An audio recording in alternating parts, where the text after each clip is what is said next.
Rain slicked the sidewalk outside the transit station, and Bill Kavanaugh laughed as he snatched his wallet back out of the outstretched hand.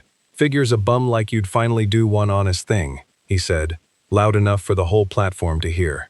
Terrence Odom just stood there, hood up, rain dripping off his beard, and said nothing, though his jaw tightened enough that a passerby might have noticed, if anyone had bothered to look at him twice. Something was about to happen in this city that nobody standing on that platform could have predicted, and it started with a wallet nobody thought twice about returning. Stay with me, because in about 60 seconds you're going to want to know exactly who that man really is. Terrence had been sleeping in the transit station for 8 months, but 9 years before that, he'd served 2 tours as an Army combat medic, earning a commendation for pulling 4 soldiers out of a burning convoy under fire before a roadside blast ended his own career and left him with injuries the VA never quite got around to treating properly.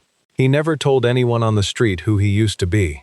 The only person who knew was Sister Agnes, who ran the shelter kitchen 3 blocks over and had once caught a glimpse of his discharge papers folded into a plastic bag he kept tucked inside his coat.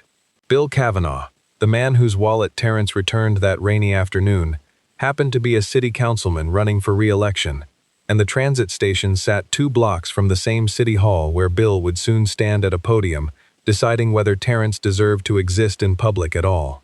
The humiliation came in stages, each one sharper than the last.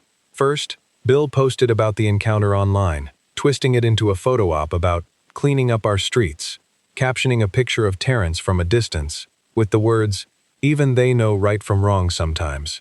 Then, at a city council session 2 weeks later, Bill introduced an ordinance to ban sitting or lying on public benches downtown, reading Terrence's usual station bench into the record by name as the reason it was needed, while Terrence sat in the back row in a donated jacket and said nothing. Then came the sweeps, police clearing the station twice in 1 week on Bill's direct request, tossing Terrence's belongings into a garbage truck, including, though nobody but Terrence knew it yet, the plastic bag with his discharge papers folded inside. The 4th blow landed hardest, at a public forum on homelessness policy, when Bill pointed directly at Terrence sitting in the audience and said, into a live-streamed microphone, "This is exactly the kind of person our new ordinance is designed to move along," and the room laughed along with him. Terrence sat through that laughter without moving, hands folded in his lap, knuckles pale from how hard he gripped them. He didn't argue. He didn't explain.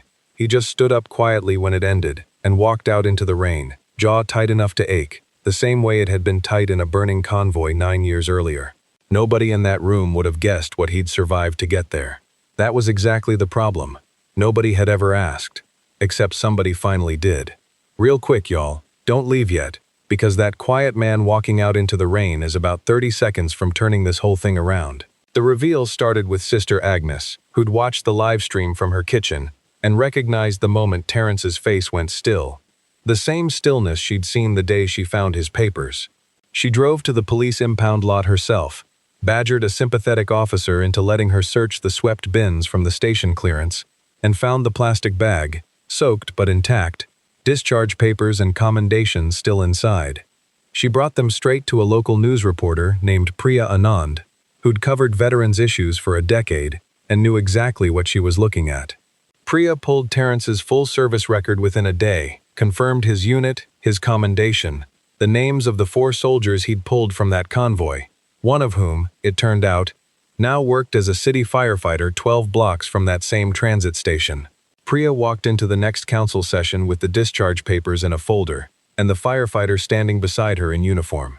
"I want this council to know exactly who they laughed at on that live stream," she said, and the room went quiet in a way it hadn't all year. She laid the commendation on the table in front of Bill Kavanaugh. "This is the man who pulled Daniel Reyes out of a burning vehicle while he was still on fire himself." Bill's face went through 3 colors before he found his voice, and even then it came out thin.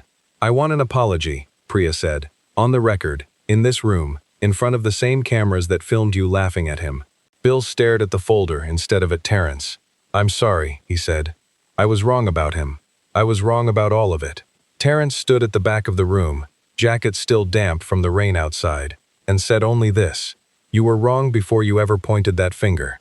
Write that one down, because that's the line this whole story's been building toward. The city council rescinded the bench ordinance within the week, and under public pressure amplified by Priya's reporting, Bill lost his re-election bid by a wide margin 2 months later. The city, facing its own liability for the swept belongings, redirected the entire enforcement budget that would have paid for future sweeps into a veterans' transitional housing program instead, with Terrence hired as its first outreach coordinator, working 3 days a week out of Sister Agnes's kitchen.